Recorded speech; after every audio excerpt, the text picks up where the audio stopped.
আরে সন্তান, মা বাবার সাথে গরম মেজাজে কথা বলিও না রে সন্তান। গরম ভাব দেখায় মা বাবার সামনে কখনো উঁচু কথায় বলবা না। মায়ের মনে কষ্ট দিবা না, বাবার মনে কষ্ট দিবা না।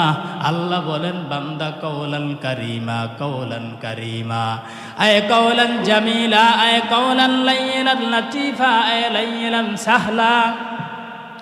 আল্লাহ বলেন এরে গোলাম, জামিলা কারিমা, সুন্দর আচরণ, সহজ আচরণ, সুন্দর স্বভাব, সুন্দর নরম আচরণ মা বাবাকে বান্দা উপহার দাও। মা বাবার সামনে কখনো কঠিন ভাষায় কথা বলবা না। সাহলা মানে নরম সহজ।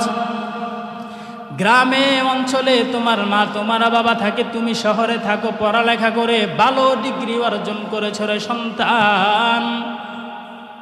তোমার মা বাংলা সাহিত্য ভাষা জানে না।